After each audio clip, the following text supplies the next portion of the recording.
The battlefield was a graveyard of civilizations. Captain Elias Corr had seen war across 17 star systems, had walked through the ashes of burning colonies and the frozen corpses of obliterated fleets, but nothing had prepared him for the desolation of Valtherus Prime. The planet's surface was a twisted monument to futility. Ancient spires of obsidian architecture jutted from the earth like broken ribs, their surfaces still glowing with the residual heat of orbital bombardment. The sky hung heavy with crimson clouds that churned and folded upon themselves, backlit by the pale ghost of a moon that had witnessed centuries of bloodshed before humanity ever reached for the stars. Elias moved through the ruins with the practiced silence of a soldier who had learned that noise meant death. His armor, a patchwork of carbon fiber plating and reactive shielding, hummed softly as its systems compensated for the toxic atmosphere. The HUD display flickered across his visor, painting the world in tactical overlays and threat assessments, but the technology felt hollow here. This wasn't a battle that could be won with superior firepower or strategic positioning. This was something older, something that predated human understanding of warfare itself. The Covenant War had raged for 3 decades, ever since humanity's expansion into the outer reaches collided with the ancient territories of the Valthyri, beings that human xenobiologists had struggled to classify, settling eventually on a term borrowed from Earth's oldest myths: vampires. The name was crude, reductive, but it captured something essential about them. They were predators cloaked in elegance, creatures of impossible beauty and ruthless efficiency who fed on the life force of other sentient beings. Their empire had spanned galaxies when Earth was still cooling from its formation, and they viewed humanity's arrival with the same casual disdain a noble might show an insect crawling across their banquet table. Elias had killed 17 of them over the course of his military career. Each death had felt like a small victory against an enemy that seemed fundamentally superior in every measurable way. The Valthyri were faster, stronger, possessed of technologies that made human science look like children playing with sticks. But they could die. That had been humanity's one consolation in an otherwise hopeless conflict.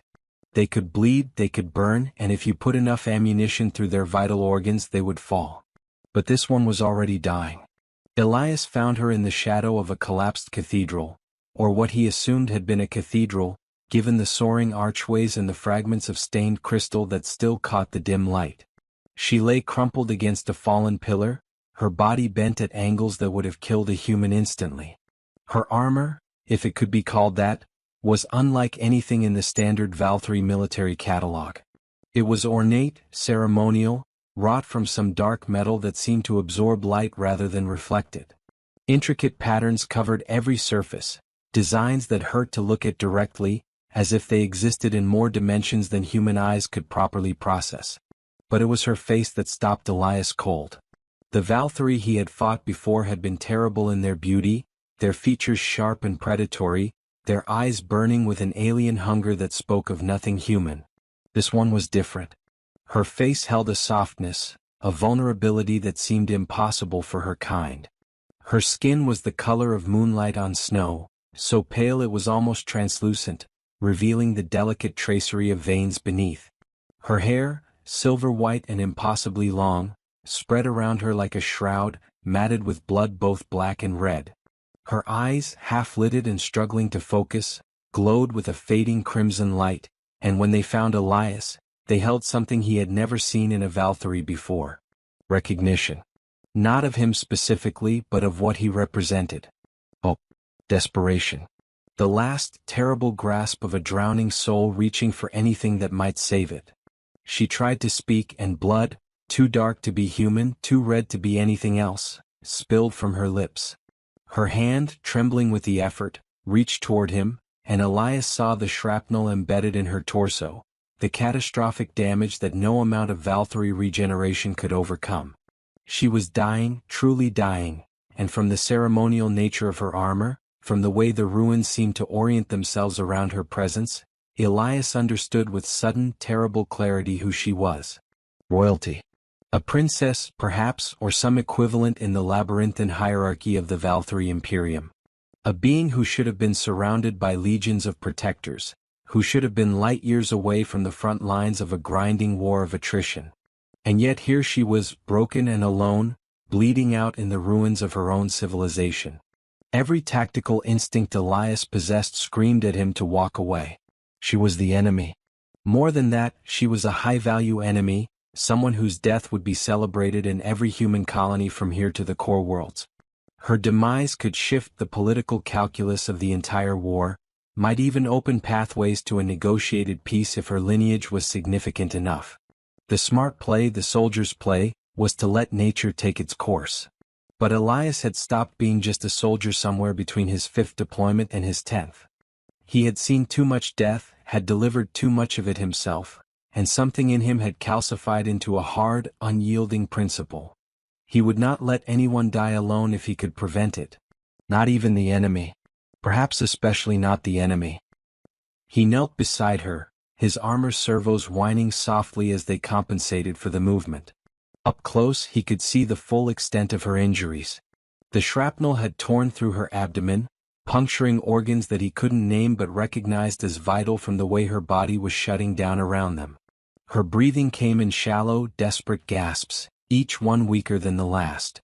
"Easy," Elias said, his voice rough from disuse. He hadn't spoken to another living being in 3 days, not since his squad had been wiped out in an ambush that he had survived through nothing more than blind luck and the fact that he had been separated from the others when the orbital strike came down. "Easy. I'm not going to hurt you." Her eyes focused on him with sudden intensity, and for a moment, the haze of approaching death seemed to recede. She spoke again, words in a language that predated human civilization, syllables that seemed to resonate in the bones of the earth itself. Elias's translator implant struggled to parse the meaning, finally offering a rough approximation: blood, need, life. Understanding crashed over Elias like a physical blow.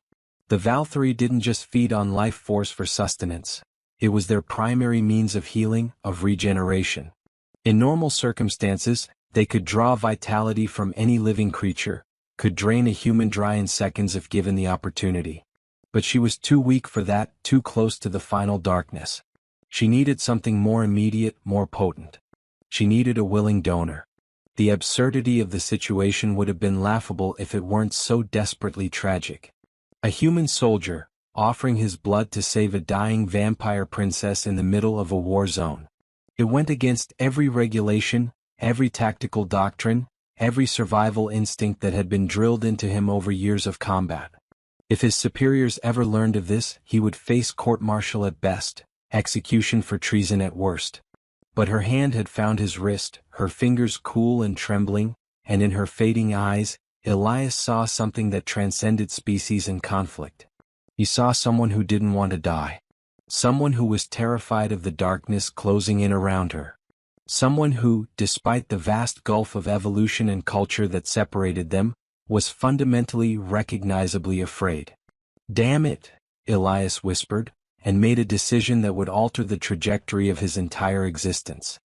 He retracted his gauntlet, exposing his bare forearm to the toxic atmosphere. The air bit at his skin immediately, chemical compounds that would cause burns if left too long, but he ignored it. His other hand found the combat knife at his belt, a simple, brutal tool designed for close-quarters fighting, and without allowing himself time to reconsider, he drew the blade across his inner arm. Blood welled immediately, bright red and impossibly vivid against the gray desolation of the battlefield. The wound was deep enough to matter but not deep enough to kill, a calculated risk based on nothing more than instinct and desperate hope. He pressed his arm to her lips, feeling the strange coolness of her skin, and for a heartbeat, nothing happened. Then she drank. The sensation was unlike anything Elias had ever experienced. It wasn't painful, at least not in the way he had expected. There was pressure, yes, and a strange pulling sensation as if something essential was being drawn out of him, but beneath that was something else entirely. Warmth.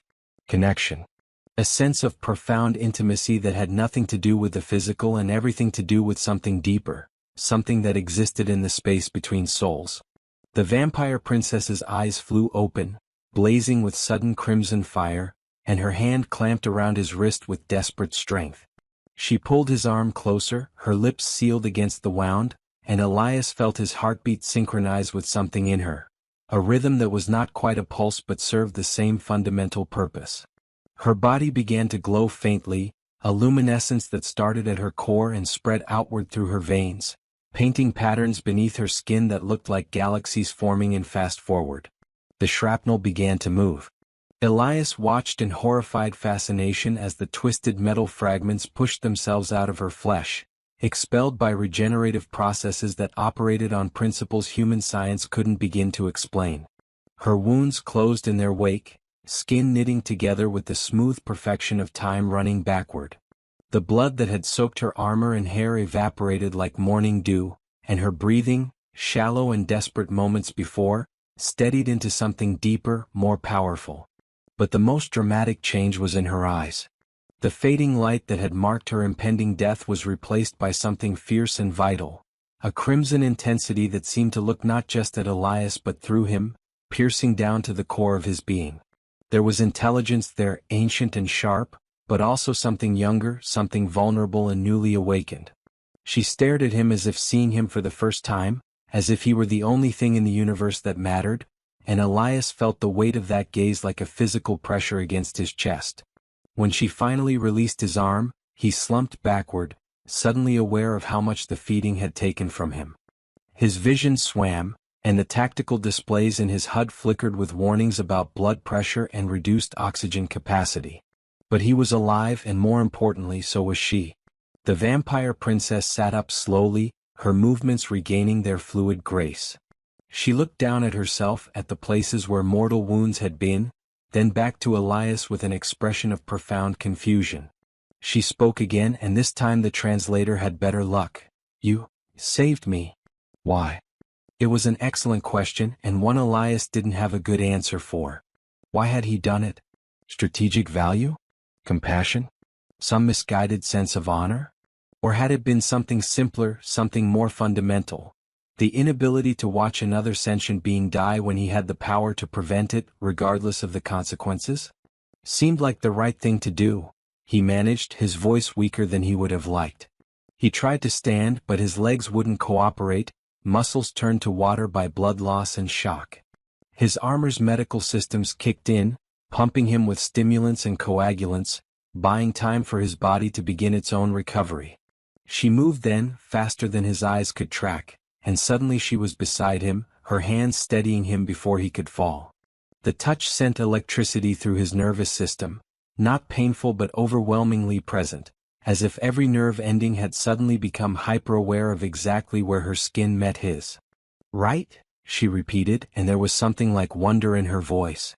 "You believe in right, even here, even now, even with me?" "Especially with you," Elias said, though he wasn't entirely sure why. "Especially here." She studied him with those burning eyes, and Elias had the uncomfortable sense that she was reading not just his expression but something deeper. His intentions, his history, the entire complex web of choices and circumstances that had led him to this moment. When she spoke again, her voice had changed, carrying a weight that made the air itself feel heavier. "Do you understand what you have done, human soldier? Do you comprehend the significance of the gift you have given?" "I gave you blood," Elias said. "Enough to heal. That's all." "That is not all." She released him but didn't move away, her presence still overwhelming in its intensity. "Among my people, blood freely given creates a bond. A debt. A connection that transcends simple gratitude.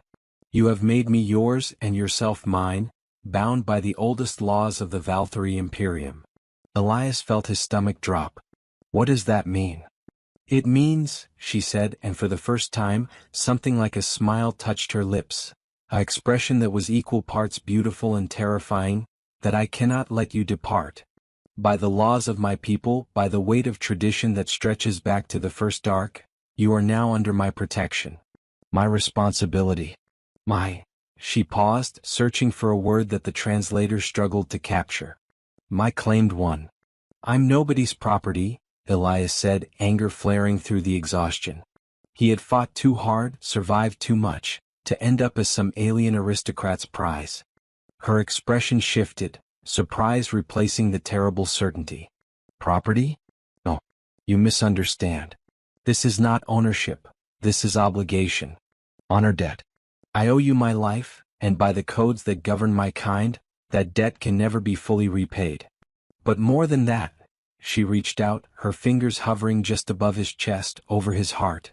Your blood is in me now. Part of you sustains me. I can feel your heartbeat as if it were my own. Hear your thoughts like distant music. You are not my property, human soldier. You are my— Again that pause, that search for translation. My anchor. My tether to life. Elias's mind raced, trying to process the implications. He thought of his squad, lost in the ambush. Thought of his orders, the rendezvous point 300 kilometers to the north where the remains of the human expeditionary force were regrouping. Thought of the war that would continue with or without him, the grinding, brutal calculus of species survival that had no room for honor debts or mystical bonds. I have to go, he said, forcing strength into his voice. My people are waiting for me. The war. The war is over, she interrupted, and there was a terrible finality in her words. For you and I, at least. What happens now is bigger than armies and territories. You have bound yourself to the seventh princess of the Valkyrie Imperium, last daughter of the Crimson Throne, heir to powers and responsibilities that your species cannot begin to comprehend. She leaned closer, and Elias could smell something on her. Not the copper scent of blood he expected, but something stranger, like ozone and starlight and ancient stone. I am Sarilith Vithera, and you, human soldier, have become the most important piece on a board that spans galaxies. Elias, he said, because if he was going to be trapped in some cosmic game of politics and power, the least he could do was claim his own identity. My name is Elias Kor. Captain, Human Colonial Defense Force, serial number. She pressed a finger to his lips, silencing him. The gesture should have been threatening, but instead it felt oddly tender. Elias, she repeated, and hearing his name in her voice, ancient and melodious, each syllable weighted with meanings his translator couldn't begin to capture, sent a shiver down his spine. Elias, who gave blood to a dying enemy. Elias, who chose compassion over pragmatism. Elias, who is now bound to me by chains stronger than any metal your species can forge. I didn't agree to any of this, Elias protested, but even as he said it, he knew it was a losing argument. The moment he had cut his arm, the moment he had offered his blood, he had set something in motion that couldn't be stopped. The universe, he was learning, had rules that transcended human understanding of consent and choice. No, Sarilith agreed, and for the first time, he heard something like regret in her voice. You did not agree. You simply acted according to your nature, and your nature is troublesome. She pulled back slightly, giving him space to breathe, to think. I will not force you to stay. The bond is strong, but you are not a slave. If you truly wish to return to your people, I will not stop you. Hope flared in Elias's chest. You mean that? I do. She stood, rising to her full height, and Elias was reminded of just how different they were. She was taller than him by several inches, her frame slender but clearly powerful, every movement speaking of controlled strength. But know this, if you leave, the bond will remain. You will feel my presence as I feel yours. Should I be threatened, you will know. Should I call, you will hear. And should I die, her eyes locked with his, burning with intensity, you will die with me. The blood bond is not so easily severed. Elias processed this, the tactical implications spinning out in his mind. If what she said was true, then walking away was just a slower form of suicide. Sooner or later, the war would find her again. She was royalty, a target of immense strategic value. Every human commander in the sector would want her dead, and if she died, so would he. That's not a choice, he said bitterly. That's a trap. It is the consequence of your kindness, she replied, and now there was definitely regret in her voice. I did not ask for this any more than you did. But the bond is formed, and we must both live with what that means. Elias laughed, a harsh, broken sound that echoed through the ruins. Here he was, a soldier who had spent years fighting for humanity's survival, now tied to an enemy princess by mystical blood magic that he didn't understand and couldn't escape. The absurdity was almost overwhelming. So what happens now? He asked. You drag me back to your empire? Parade me around as your pet human? Sarilith's expression hardened. I would never, She stopped, took a breath that she probably didn't need, and when she spoke again, her voice was calmer. No. What happens now is that we survive. Together. This planet is dying, Elias Core. The bombardment has destabilized the core, and within days, Valthrus Prime will tear itself apart. We must reach the evacuation zones before that happens, and the journey will not be easy. Evacuation zones? Elias pulled up his tactical map, overlaying it with what he knew of Valthyri territory. There were several possibilities, but all of them were deep in enemy-held regions. Your forces are retreating too. Not my forces, Sarilith interrupted. Yours. The human evacuation ships in the northern continent. That is where we must go. Elias stared at her. You want to go to human territory? They'll kill you on sight. Perhaps, she said calmly. But they will listen to you. You can speak for me, explain what has happened. And if they choose to ignore you, if they choose to kill me despite your protests. She smiled, that terrifying, beautiful expression. Then you die as well, and they lose a soldier who has survived 17 campaigns. The blood bond will make them think twice. It was brilliant and ruthless, exactly what Elias would expect from someone trained in the cutthroat politics of an ancient empire. She had turned the bond into a weapon, a form of leverage that protected them both. If human command wanted him alive, and they would, given his experience and value, they would have to keep her alive as well. You planned this, Elias accused. I adapted, she corrected. A skill necessary for survival in both war and politics. Surely your military has taught you the same? She had him there. Adaptation was the first lesson of combat, the ability to take an unexpected situation and turn it to your advantage. Sarilith had simply done that faster and more effectively than he had, leveraging a mystical bond into a survival strategy. Fine, Elias said, because what else could he say? We go north. Together. But if you betray me. I cannot betray you, Sarilith said, and for the first time, her voice carried something like vulnerability. The bond does not allow it. Your death is my death, Elias Core. Your suffering is my suffering. From this moment forward, we are, she paused, searching again for the right word, connected. In ways that neither of us fully understand yet. Elias looked at her, this impossible creature of legend and nightmare, now bound to him by a single act of compassion, and felt the weight of destiny settling over his shoulders like a leaden cloak. He had wanted to save a life. Instead he had changed two of them forever. We should move, he said, defaulting to practical concerns because the alternative was to dwell on the magnitude of what had just happened. If the planet's dying, we don't have time to waste. Sarilith nodded, then surprised him by extending a hand. Then we walked together, human soldier. Into the uncertain dark. Elias hesitated, then took her hand. Her skin was cool but not cold, smooth as polished stone and humming with barely contained power.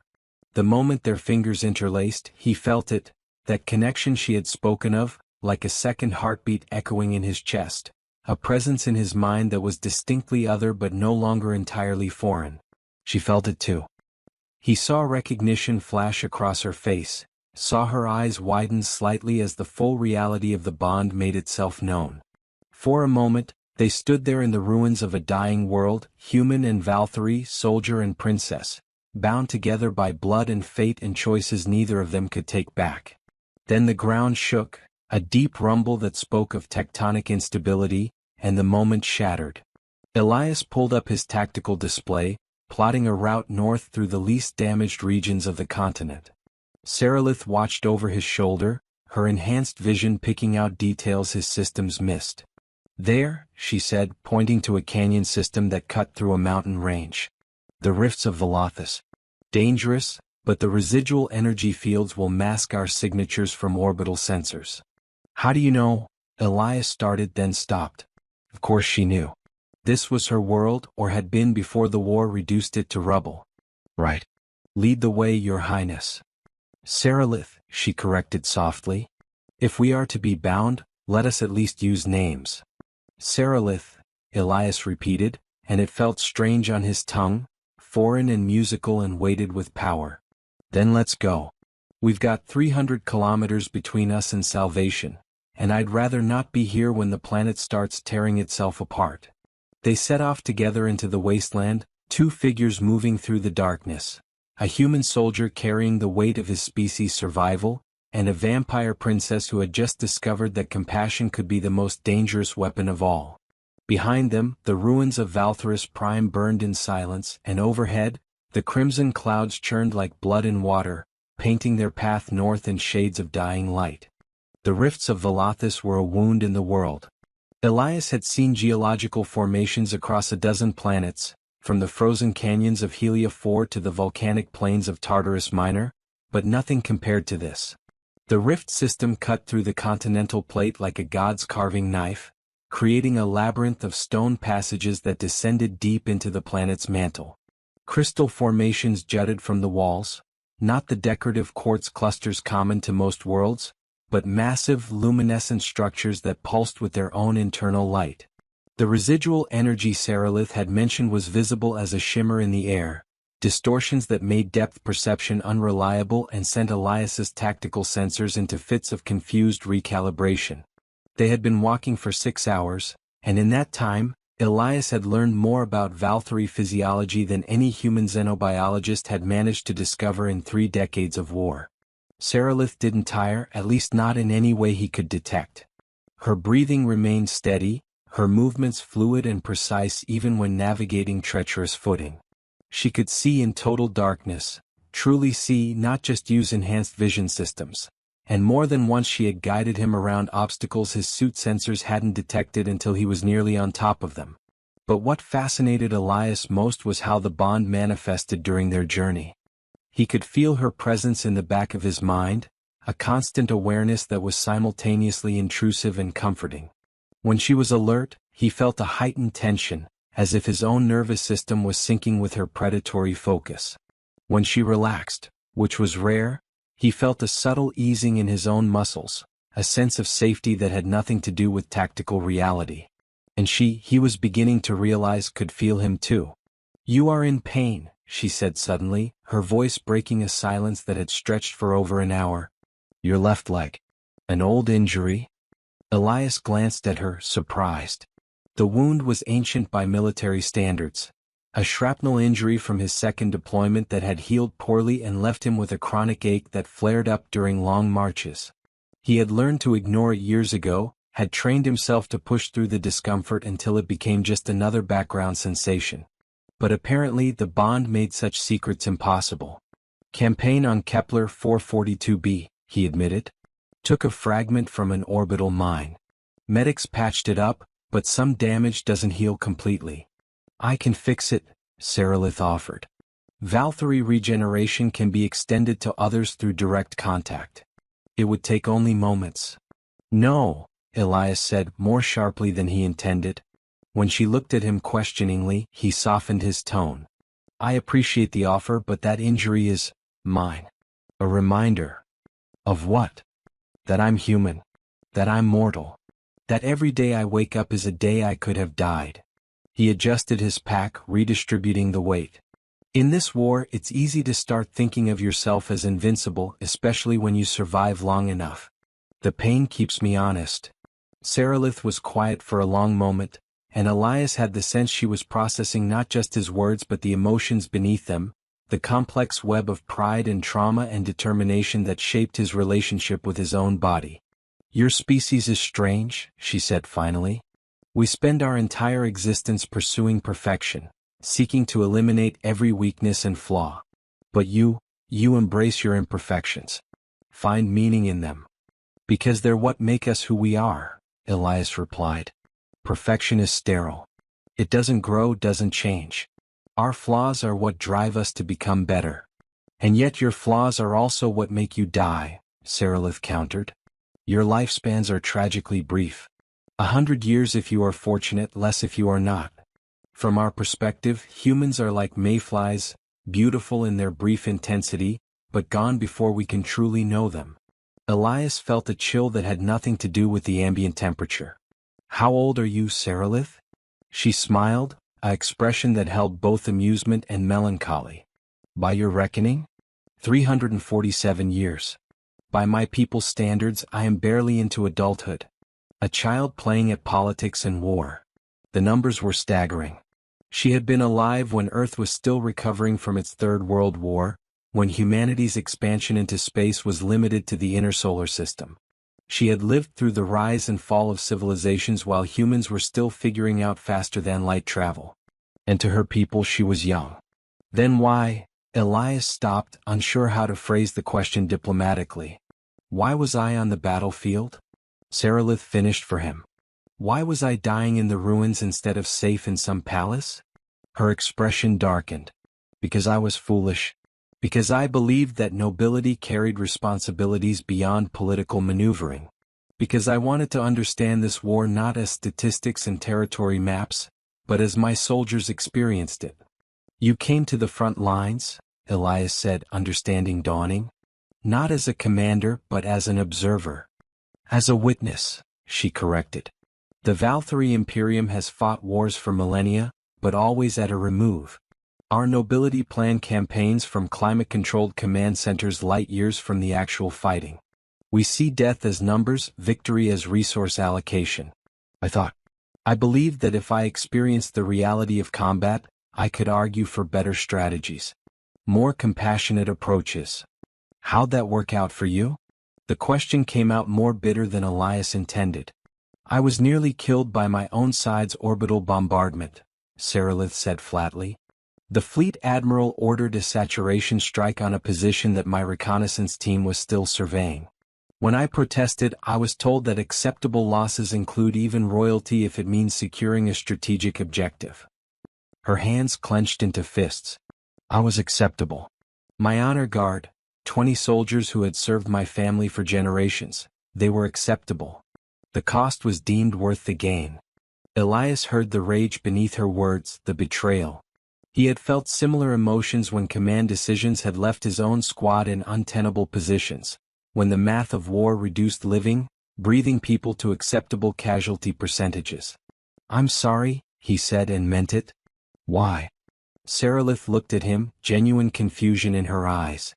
You are not responsible for my people's callousness. No, but I understand it. I've lived it. Elias thought of orders he had questioned, of decisions that had seemed insane from the ground level but made perfect sense when viewed from the strategic overview. War makes monsters of everyone eventually. The question is whether we recognize it and try to hold on to our humanity, or whatever the equivalent is for your people, or whether we let ourselves be consumed by it. They walked in silence after that, the weight of shared understanding heavy between them. The rift walls narrowed as they descended deeper, until they were moving through a passage barely wide enough for Elias's armored shoulders. The crystal formations grew denser here, their light painting everything in shades of blue and violet that made the shadows seem alive. It was in one of these narrow sections that they encountered the first real danger. Elias's motion sensors pinged a split second before Sarilith hissed a warning. Something was moving in the darkness ahead, something large and definitely not human or Valkyrie. The thermal signature was cold, below ambient temperature, and it moved with the skittering, irregular pattern of something with too many legs. Rift Dweller, Sarilith breathed, and for the first time Elias heard genuine fear in her voice. Native predator. They hunt by sensing electromagnetic fields, and your armor is like a beacon to them. How dangerous. Their venom can dissolve carbon steel in minutes. Their carapace can withstand plasma fire. And they are territorial. She moved in front of him, a protective gesture that would have been touching if it weren't so clearly tactical. Stay behind me. If it attacks, do not engage directly. Elias considered arguing. His pride rebelled at the idea of hiding behind someone he was supposed to be protecting, but tactical sense won out. He didn't know this enemy, didn't understand its capabilities or weaknesses. Sarilith did. Trust your local expertise. It was one of the first rules of special operations. The creature emerged from the shadows like a nightmare-given form. It was roughly the size of a terrestrial bear, but there the similarity ended. Its body was segmented, covered in chitinous plates that reflected the crystal light in rainbow patterns. It had too many legs, 8 at least, possibly more folded against its underside, and a head that was mostly mandibles, complex mouthparts that clicked and chittered as it tasted the air. Its eyes, dozens of them scattered across what might have been a face, glowed with a sickly yellow light. Elias's first instinct was to open fire, to pump the thing full of armor-piercing rounds until it stopped moving. But Sarilith raised a hand, stopping him. "Wait," she whispered, then stepped forward and did something Elias would never have expected. She spoke to it. The language wasn't anything his translator could parse. It was too complex, operating on frequencies both above and below human hearing. But the effect was immediate.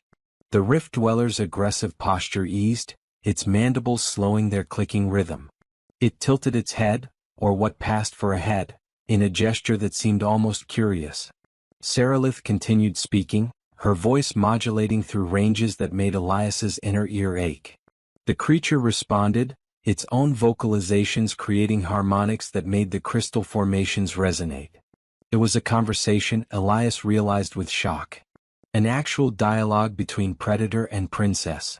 After what felt like an eternity but was probably less than a minute, the Rift Dweller backed away, retreating into the shadows. Sarilith watched it go, her posture remaining tense until it was completely out of sight. "It will not trouble us," she said, turning back to Elias. "I explained that we are passing through, not hunting. It has agreed to let us cross its territory unmolested." "You speak Rift Dweller," Elias said flatly, still processing what he had witnessed. "I speak 743 languages," Sarilith replied, as if this were perfectly normal. "Including most of the native fauna of Valtherus Prime. It is part of royal education, to understand and communicate with all forms of intelligence within imperial territory." Elias felt his worldview expanding uncomfortably. He had spent years viewing the Valthyri as the enemy, a monolithic threat to human expansion. But Sarilith was forcing him to confront the reality. They were people, with cultures and values and educational systems that produced diplomats who could negotiate with alien spiders in the dark. "Thank you," he said, because what else could he say? "For not turning that into a fight. Violence should always be the last option," Sarilith said, and there was a weight to her words that spoke of hard-learned experience. "A lesson your species would do well to learn." "We're working on it," Elias replied dryly. "Give us another few thousand years." "You may not have that long," she said, but there was a hint of humor in her voice. "If you continue picking fights with civilizations that have been navigating the stars since your planet was molten rock." They continued their descent, and as they walked, Elias found himself asking questions. About Valthyri history, about the Imperium's structure, about what life was like in a civilization that measured progress in millennia rather than decades. Sarilith answered patiently, clearly pleased to have someone interested in her culture as something other than a military threat. He learned that the Valthyri Imperium was not the monolithic entity human intelligence had assumed. It was a confederation of dozens of subspecies and adapted lines, each with their own territories and political structures. The vampire characteristics were common to all of them, but they manifested differently. Some fed on blood, others on bioelectric fields, still others on stranger energy forms that human science hadn't even named yet. He learned that their society was built around the concept of resonance. The idea that all beings were connected through invisible threads of cause and effect, and that actions rippled outward through these connections in ways that could be felt and measured. The blood bond that now connected him to Sarilith was just one expression of this universal principle. And he learned that she was terrified. Not of the physical dangers they faced, those she handled with the calm competence of someone trained from childhood in survival skills. She was terrified of what would happen when they reached human territory, of how her presence would be interpreted, of the political firestorm that her capture, or alliance depending on perspective, would create. "My father will see this as betrayal," she said as they made camp in a sheltered alcove, the crystal walls providing both light and warmth. "The Crimson Throne does not negotiate with lesser species. To bind myself to a human, even involuntarily, will be seen as weakness. Capitulation. And the human side will see you as a Trojan horse," Elias added, checking his rations and realizing he was down to his last 2 days of supplies. "A spy, a saboteur, possibly even an assassin using me as a shield." So we satisfy no one, Sarilith concluded. We are traitors to both our peoples, bound together by accident and necessity. There are worse fates, Elias said, surprising himself with the realization that he meant it. Despite everything, the forced bond, the danger, the absolute certainty that their arrival at human evacuation zones would cause a diplomatic nightmare, he found himself not entirely regretting his choice. Sarilith was, against all logic and military conditioning, becoming someone he could respect.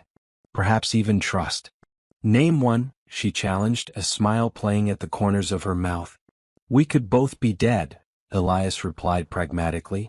Instead, we're alive, moving towards safety, and having the most surreal conversation of my life. Could be worse. Sarilith laughed, a genuine sound of delight that transformed her face, making her look younger, less burdened by the weight of royal responsibility. You are an optimist, Elias Core. A strange trait for a soldier. Optimism is how we survive, Elias said. The moment you stop believing things can get better is the moment you've already lost. Then let us both be optimists, Sarilith said softly. And believe that when we reach your evacuation zones your people will be reasonable. That they will see this bond not as a threat but as an opportunity. Opportunity for what? To end this war, she said, and the weight of those words hung in the air between them. If a human and a Valkyrie can be bound, can work together, survive together, perhaps our species are not as incompatible as we have believed. It was a beautiful thought, naive and hopeful and completely at odds with the brutal reality of the conflict they were embroiled in. But as Elias looked at Sarilith, at the earnest hope in her crimson eyes, at the way she had risked everything for a principle she believed in, he found himself wanting to believe it too. Maybe, he said. Maybe we can be the bridge. Or the cautionary tale, she replied, but she was smiling. Either way, it will make for an interesting story. They rested for a few hours, taking turns on watch despite the fact that Sarilith clearly didn't need sleep in any conventional sense. Elias forced himself to eat, choking down nutrient paste that tasted like recycled plastic, and tried to ignore the way his body was still recovering from the blood loss. His medical systems reported that he was functional, but functional was a long way from optimal. When they resumed their journey, the rift began to ascend, the passages widening as they climbed back toward the surface. The crystal formations grew sparser, replaced by more conventional rock formations. Elias's sensors detected increased seismic activity. The planet's core destabilization was accelerating, and he estimated they had perhaps 2 days before the tectonic plate they were on became actively dangerous. They emerged from the rift system at dawn, or what passed for dawn on Valtherus Prime. The sun was a dim, orange sphere struggling to penetrate the ash-choked atmosphere, painting the landscape in shades of rust and shadow.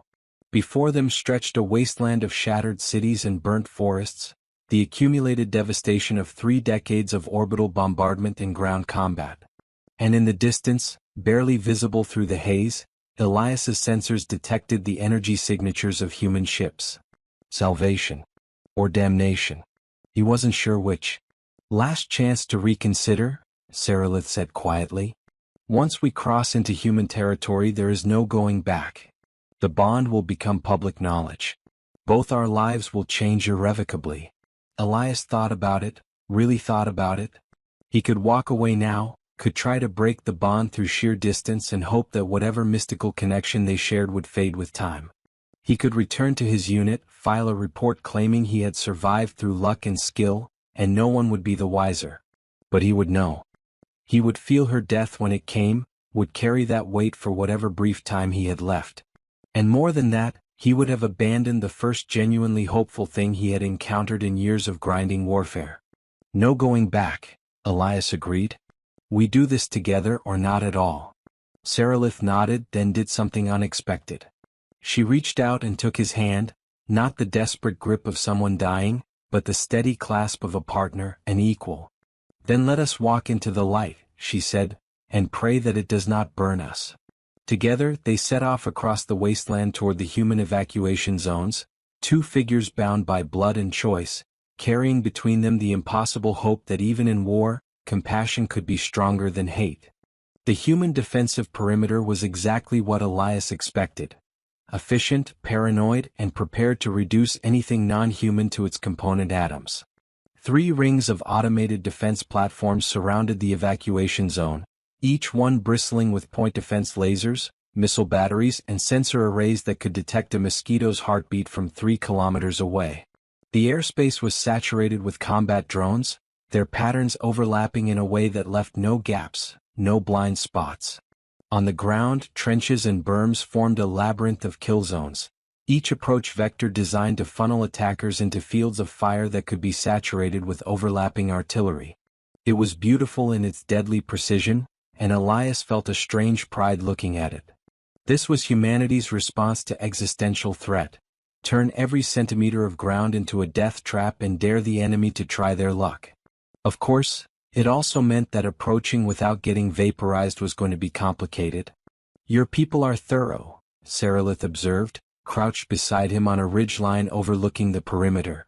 "I count 47 distinct weapon emplacements in the outer ring alone." 63, Elias corrected, his armor's tactical system highlighting positions that even Sarilith's enhanced vision had missed.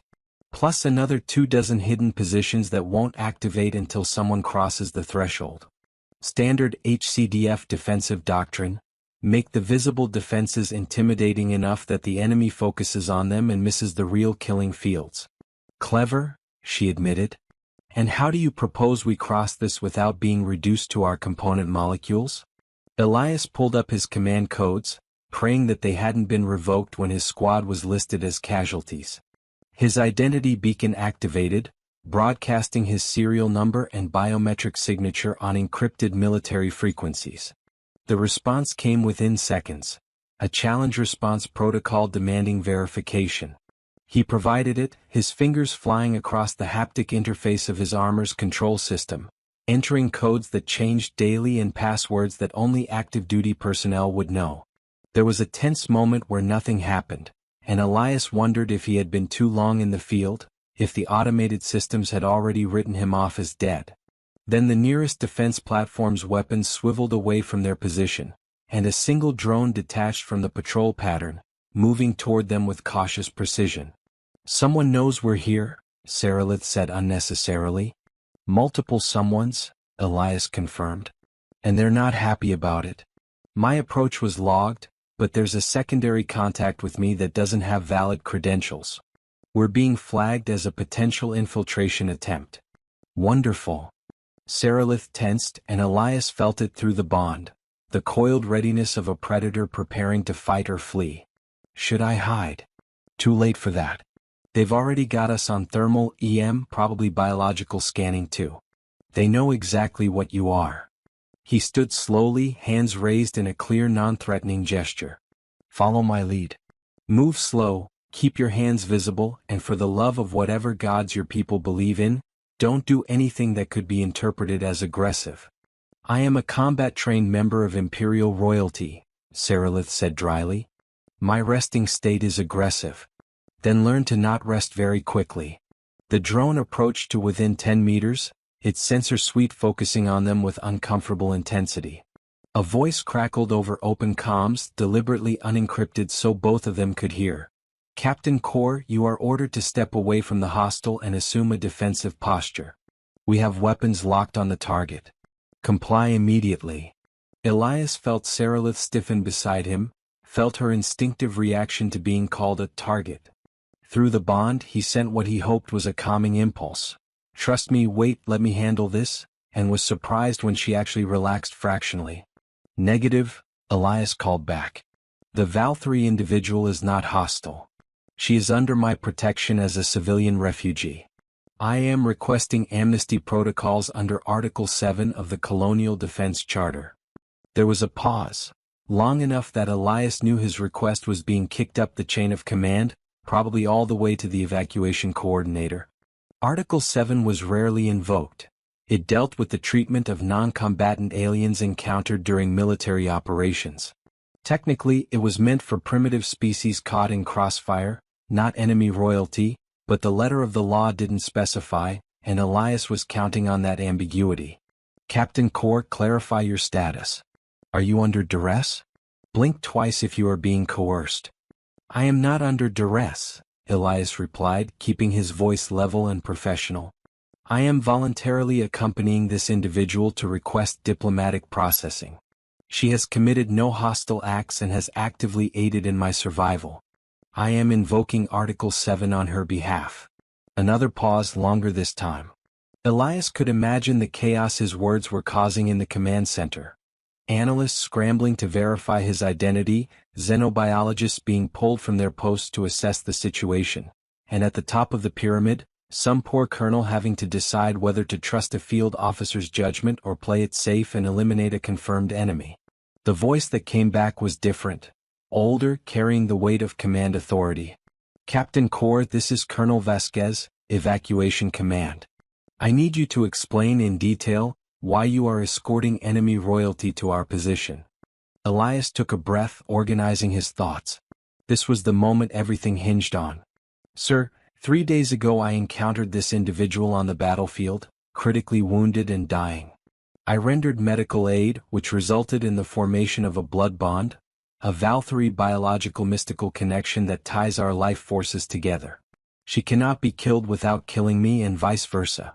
She is seeking asylum, and I am requesting that you honor that request. Silence. Elias could practically hear the colonel's blood pressure spiking. Captain, are you telling me that you are biologically linked to a hostile alien? Yes, sir. And that killing said alien would also kill you? Correct, sir. And you expect me to just accept this situation and grant her entry to our evacuation zone?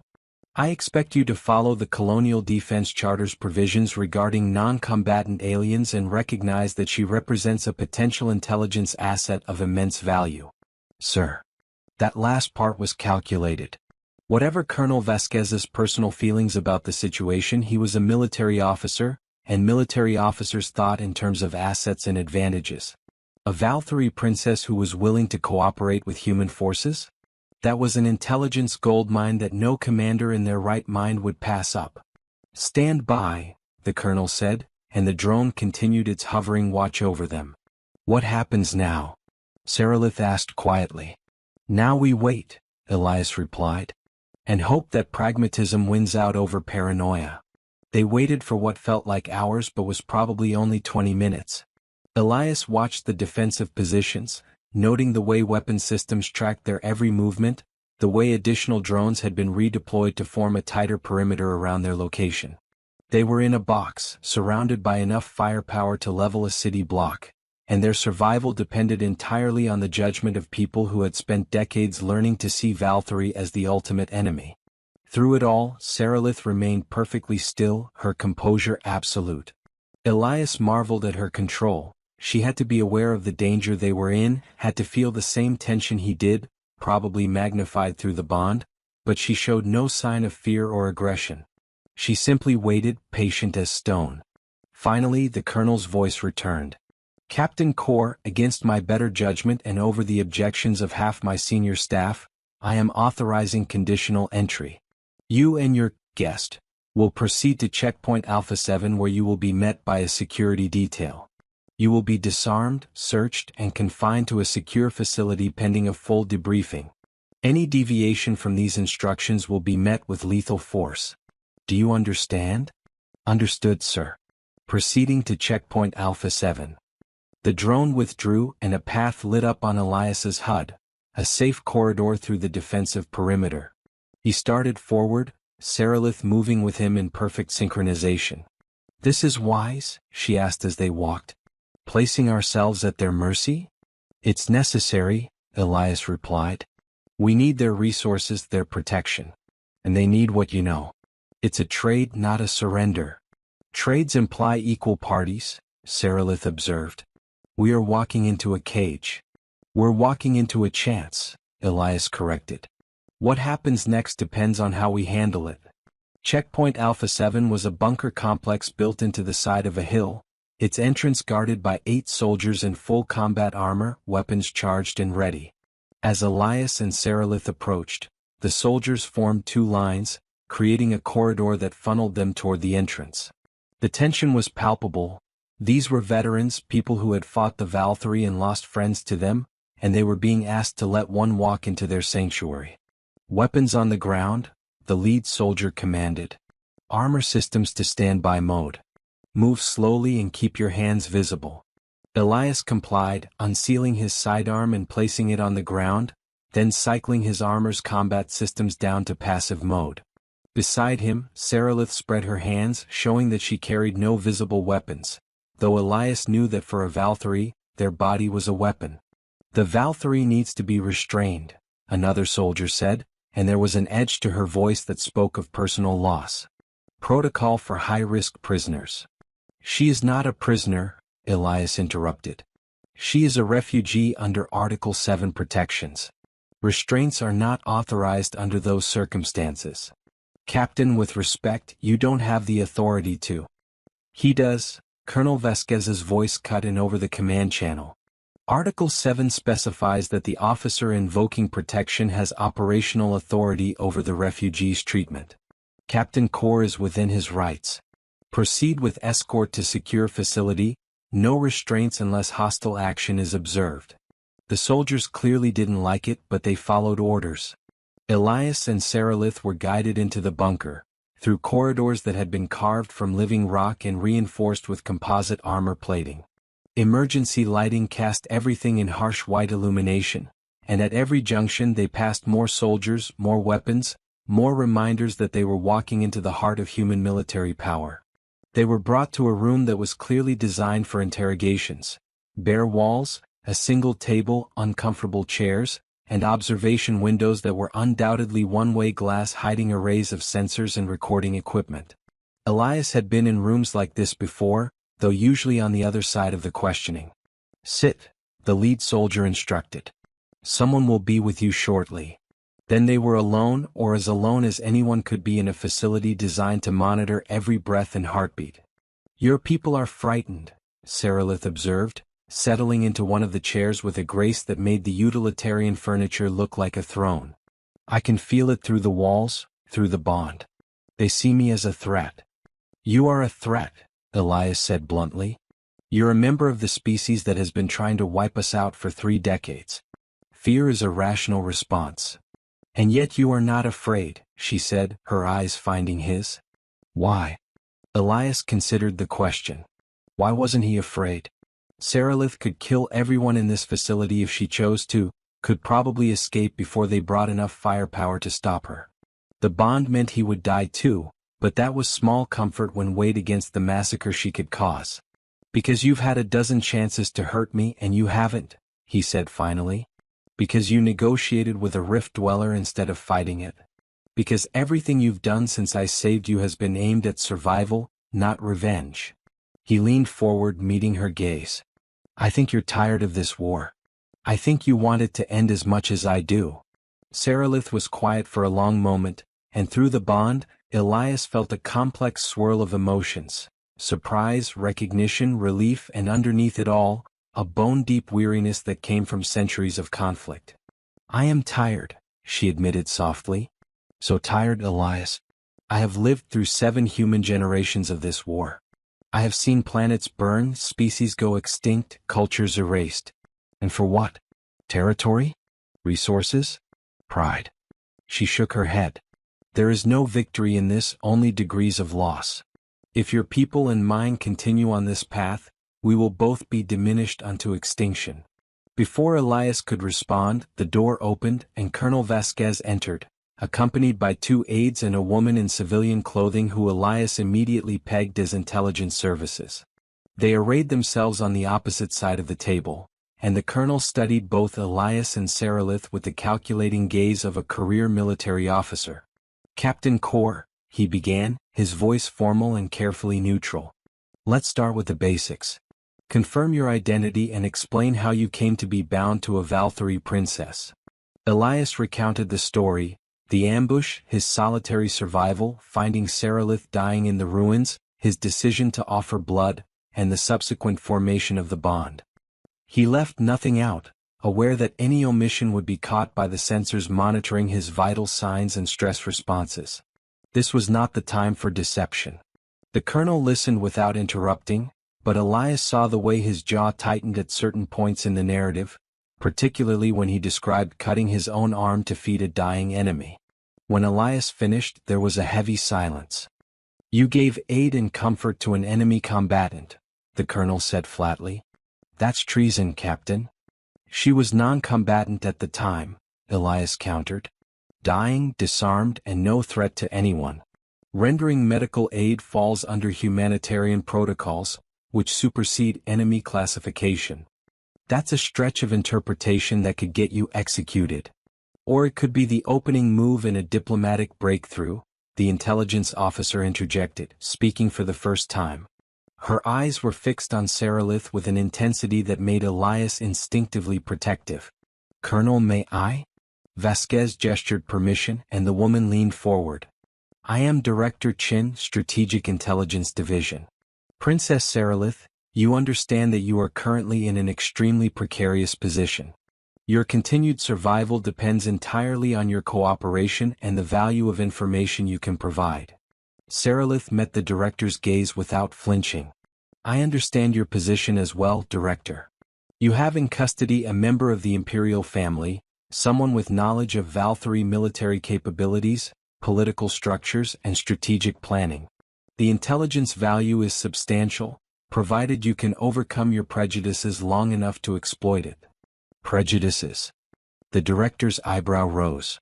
"Your people have killed billions of humans over the course of this war. And yours have killed millions of mine," Saralith replied evenly. "Atrocity is not a competition, Director. Both our species have blood on their hands. The question is whether we continue the cycle or break it." "And how do you propose we break it?" "By recognizing that this war serves neither of our interests. The Valkyrie Imperium is not monolithic. There are factions that see humanity not as a threat to be eliminated but as a potential partner, a new perspective in a galaxy grown stagnant with ancient thinking. I represent one such faction." "You're telling me there's a peace party among the Valkyrie?" Director Chen's skepticism was evident. "I am telling you that not everyone in the Imperium believes extinction is the only solution to our conflict. But those voices are drowned out by warhawks on both sides, by those who profit from continued conflict, by those who cannot imagine any other way." Saralith leaned forward, and for the first time, Elias saw her assume the mantle of royalty, not in arrogance but in authority. "I can be a voice for change, Director. But only if I survive long enough to speak." Colonel Vasquez and Director Chin exchanged glances, some silent communication passing between them. Finally the colonel spoke. "You're asking for asylum. Political protection." "I am offering an alliance," Saralith corrected. "I provide intelligence, access to Valkyrie diplomatic channels, and a genuine advocate for peace negotiations.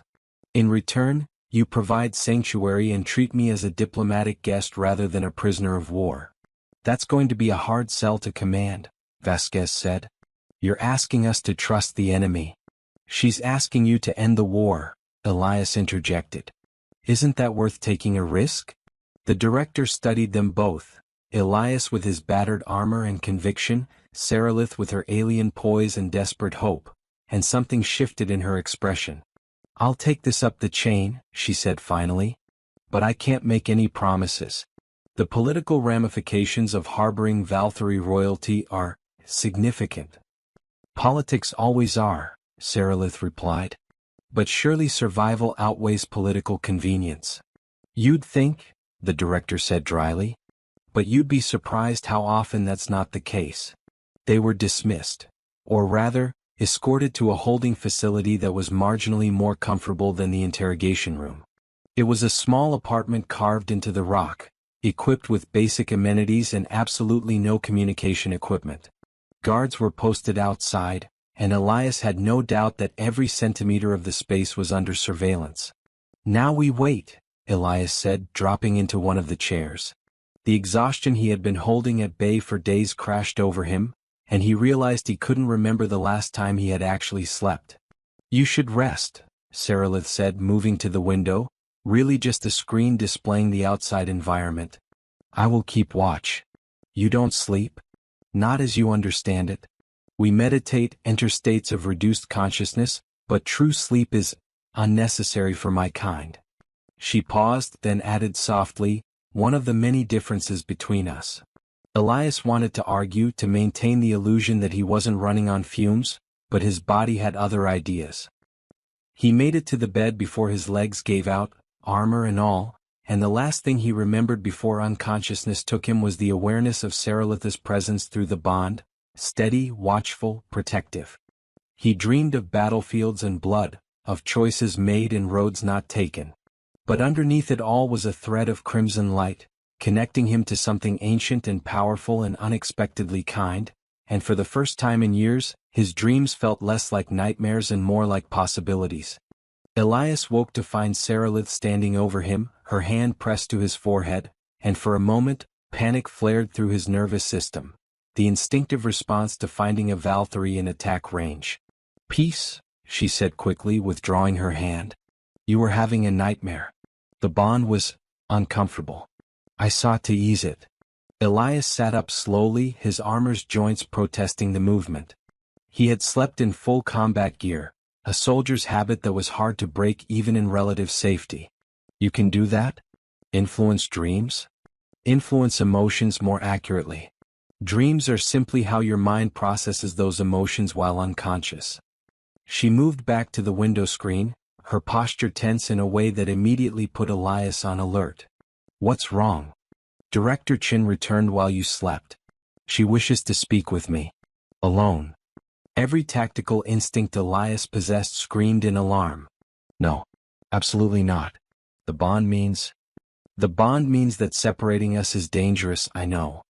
Saralith turned to face him, and in the artificial light of the holding facility, she looked simultaneously ancient and young, powerful and vulnerable.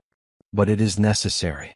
Your people need to assess me independent of your influence, to determine if I am genuine in my desire for peace or simply manipulating you. Are you? Elias asked, surprising himself with the directness of the question. Manipulating me? No, she said, and through the bond he felt the absolute sincerity of it. Everything I have told you, everything I have offered is genuine. But your director cannot feel what you feel, cannot know what you know. She needs proof beyond emotional intuition. And you think agreeing to interrogation will provide that? I think it is the only path forward. Saralith moved closer, and Elias stood to meet her. They were nearly of a height, her alien eyes level with his human ones. Trust me, Elias. As I have trusted you. It went against every protective instinct, but she was right. If they were going to build any kind of alliance, any kind of peace, it couldn't be based solely on his word. Saralith needed to prove herself on her own terms. Fine, he said reluctantly. But if I feel any distress through the bond, any sense that they're threatening you, you will storm the interrogation chamber and cause a diplomatic incident, Saralith finished, a hint of amusement in her voice. I expect nothing less. The guards came for her 10 minutes later, and Elias watched her go with a knot of anxiety tight in his chest. Through the bond, he felt her moving through the facility, felt the tension of being surrounded by armed soldiers who viewed her as a threat. But beneath that was something else, determination, purpose, and a strange kind of hope. He tried to distract himself, cleaned his weapons, ran diagnostics on his armor, did push-ups until his muscles screamed, but nothing could fully quiet the awareness of Saralitha's absence.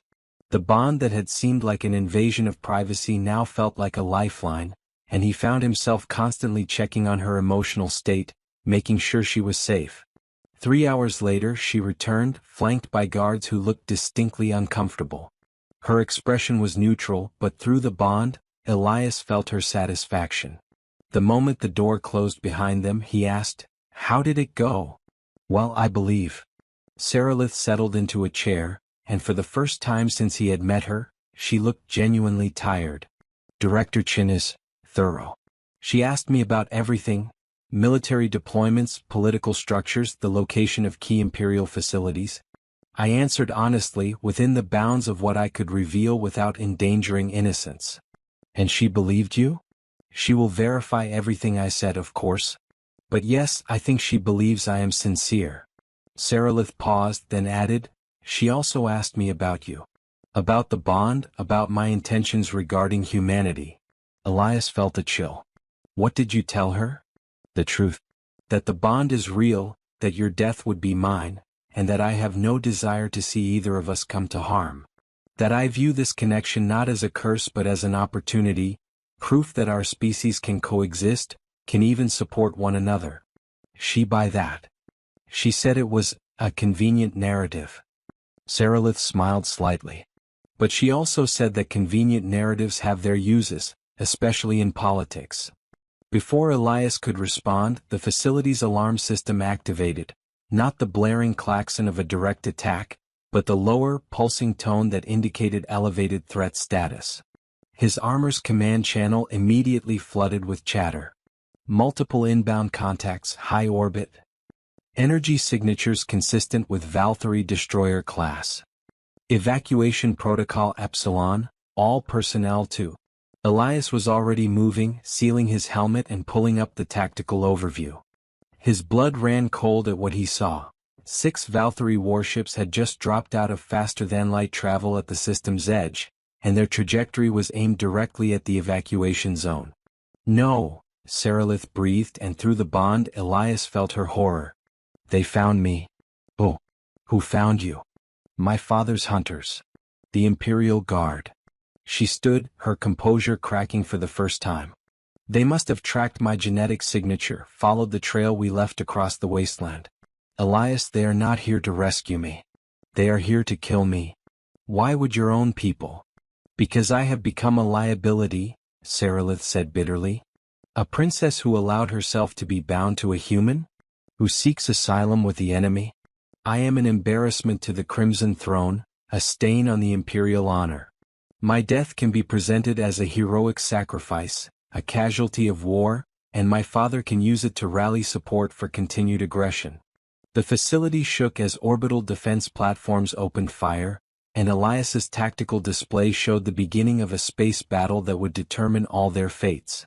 The human evacuation fleet was badly outnumbered, 6 destroyers against maybe a dozen escort vessels and a handful of orbital platforms. It would be a slaughter unless something changed dramatically. We need to get you to a bunker, Elias said, his mind shifting into combat mode. Somewhere they can't. There is nowhere on this planet they cannot reach, Saralith interrupted. If they are willing to sacrifice the ships, they can bombard this facility until nothing remains but radioactive glass. And they will do exactly that if it means erasing the evidence of my survival. Then we run. The evacuation ships will be targeted the moment I board. They know the bond exists, Elias. They will have felt it through the resonance networks that connect all Valkyrie. Killing me means killing you, and they are willing to accept that cost. Elias felt the walls closing in, the trap that had been inevitable from the moment he offered his blood. They had gambled on human forces being reasonable, on finding sanctuary before her people caught up. They had lost. So what do we do? He asked, hating the helplessness in his voice. Saralith looked at him, and in her eyes, Elias saw a terrible resolve forming. We do what my people never expected. We fight back. Fight back? Against 6 warships? Saralith, that's suicide. Perhaps. She moved to the window screen, calling up a display of the orbital battle. But those ships are operating under assumptions about who I am and what I am capable of. They believe I am alone, wounded, and helpless. They believe human forces are my only protection. Aren't they? No, she turned back to him, and for the first time, Elias saw the true depth of power she had been restraining. Her eyes blazed with crimson fire, and the air around her seemed to shimmer with barely contained energy. I am the 7th princess of the Valkyrie Imperium, daughter of the Crimson Throne, trained in arts that predate your species' evolution. I have held back because I did not wish to be seen as a threat. But if they force my hand. What are you saying? I am saying that I can disable those ships, Elias. Not destroy them, I do not wish more death, but render them inert long enough for your evacuation to complete. She paused, and through the bond he felt her uncertainty. But it will require power. More than I currently possess. Understanding crashed over Elias. You need to feed. Yes. Not to the death, nothing so dramatic. But enough to restore my full capabilities. enough to access the deeper levels of Valkyrie biotechnology. She met his gaze squarely. I am asking for your willing consent, Elias. Not just blood but life force. It will weaken you significantly and there is risk. But it is the only way I can see to save both your people and ourselves. The facility shook again, more violently this time, and Elias's HUD showed that one of the orbital platforms had been destroyed. Time was running out. Every survival instinct screamed at him to refuse. Weakening himself in the middle of a combat situation was tactically insane, leaving himself vulnerable to an enemy who could drain him dry. But as he looked at Sarilith, at the desperate hope in her eyes, at the absolute sincerity flowing through their bond, he realized that survival instincts weren't enough anymore. He had saved her once out of compassion. Now he would save her again out of trust. Do it, he said, sealing his helmet to prevent command from overhearing. Take what you need. Sarilith closed the distance between them, and this time when she took his hand, it wasn't the desperate grip of someone dying but the steady clasp of a warrior preparing for battle. This will not hurt, she promised, but it will be intense. I've survived intense before. Not like this. She was right. When Sarilith fed before, it had been a one-way transfer, his blood flowing into her, sustaining her damaged body. This was different. This was an exchange, a circuit of energy that flowed both directions. He felt her drawing on his life force, yes, but in return she gave him something back. Awareness, sensation, a glimpse into the vast, alien consciousness that was her true self. It was overwhelming. He saw through her eyes and his simultaneously, felt her heartbeat, not heartbeat, something deeper and stranger, synchronized perfectly with his own. His mind expanded outward, touching the edges of the resonance network she had spoken of. A web of consciousness that connected every Valkyrie across vast distances, allowing them to share knowledge and power in ways humanity couldn't begin to replicate. And through that network he felt the approaching ships. Felt the cold determination of their commanders, the singular focus of the hunters who had come to end a political embarrassment.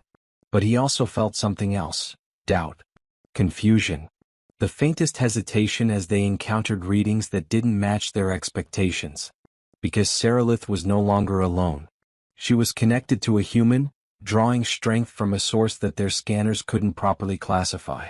She was an unknown variable in an equation they thought they had solved, and unknowns bred caution. Now, Sarilith whispered, and Elias felt power surge through the bond. She released him, and he staggered, suddenly feeling the weight of his armor as if it were made of lead rather than carbon composite. His vision swam, and his HUD lit up with medical warnings about dangerously low blood sugar and exhaustion markers that suggested he shouldn't even be conscious. But he was conscious, and more than that, he was aware.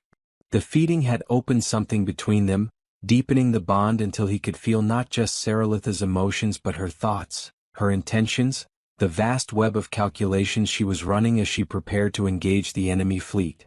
Sarilith moved to the center of the room, and the air around her began to glow. Patterns of light traced across her skin, following lines that Elias now recognized as the resonance network made visible.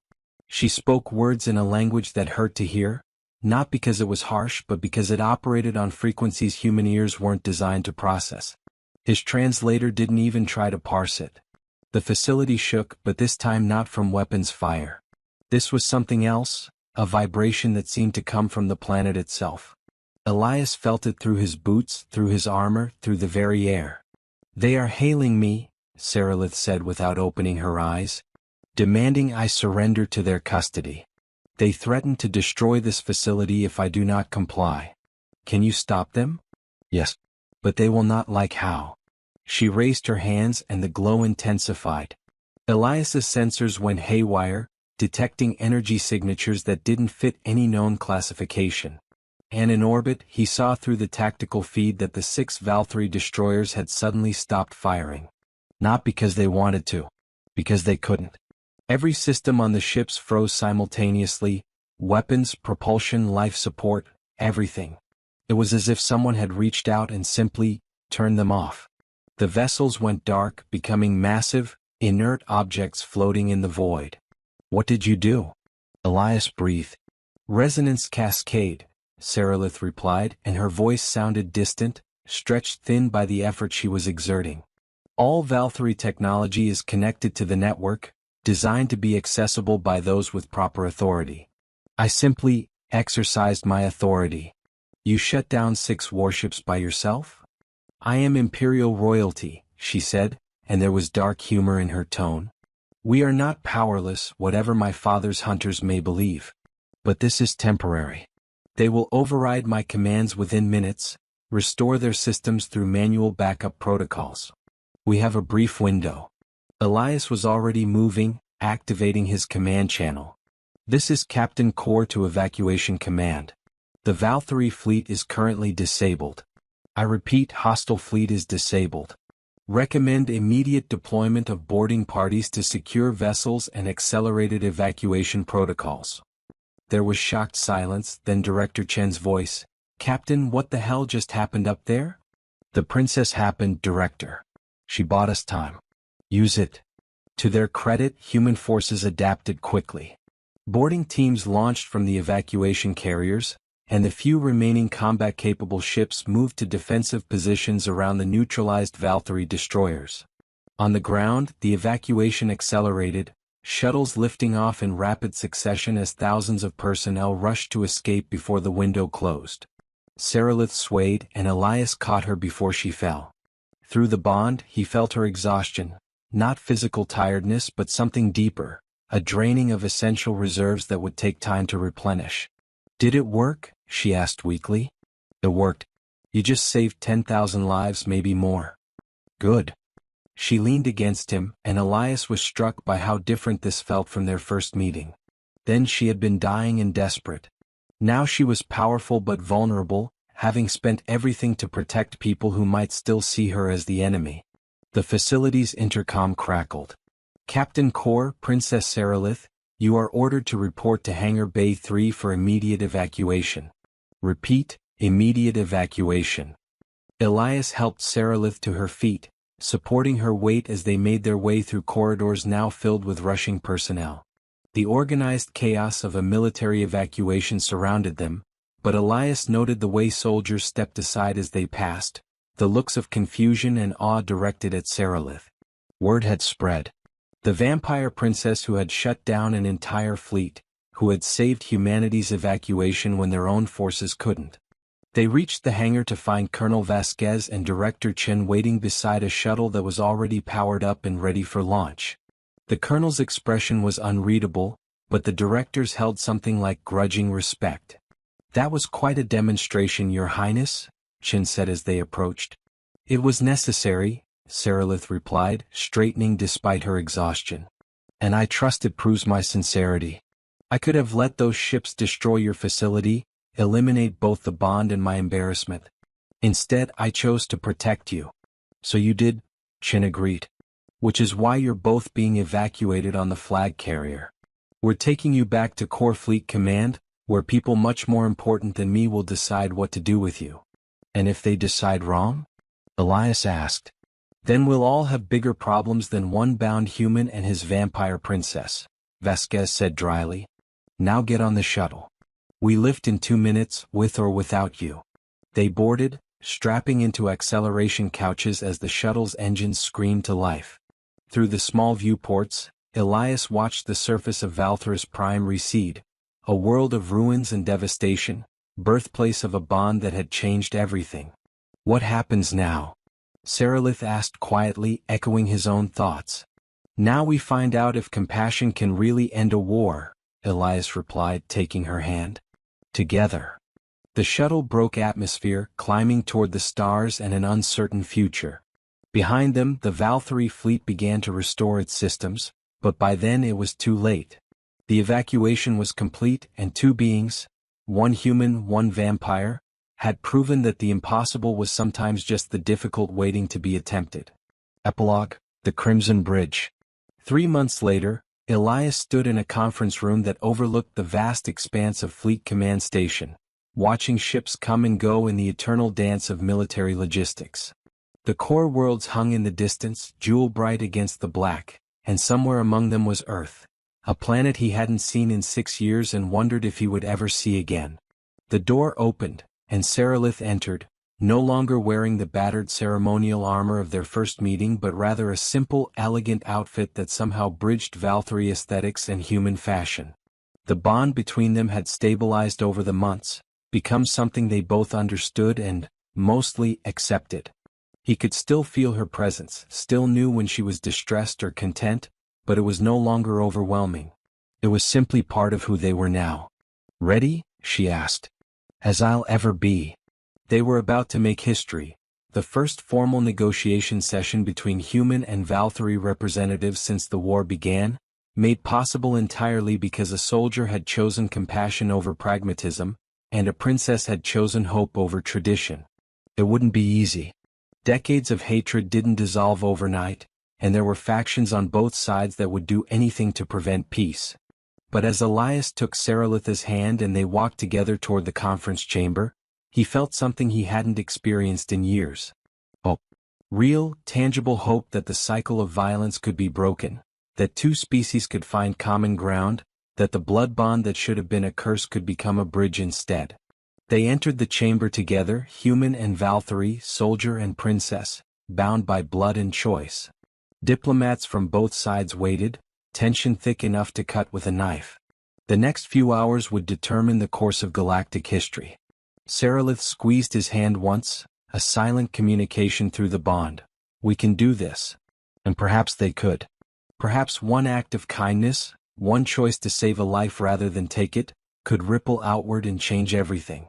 Perhaps the human soldier who gave his blood to a dying vampire princess had started something that even galaxy-spanning empires couldn't stop. Perhaps compassion, in the end, was the most powerful weapon of all. The conference began, and the impossible task of building peace commenced, one difficult conversation at a time. Outside the window, the stars burned eternal, witnessing the moment when two species took their first tentative steps away from extinction and toward something that might someday be called understanding. And in the space between heartbeats, in the invisible bond that connected two very different souls, a promise took root, that whatever came next they would face it together. For better or worse, until the stars themselves went dark, Elias Kor and Seralith Vithera were bound, not by mystical forces alone, but by the choice to see each other not as enemies but as partners in an uncertain future. The war would not end overnight. But it had begun to end the moment a soldier chose kindness, and a princess chose to let him depart, not from her life, but from the endless cycle of violence that had defined both their peoples. Together they would build a bridge. And if they were very lucky, very brave, and very stubborn, perhaps others would cross it too. The Crimson Vow, forged in blood and desperation, had become something more. It had become hope.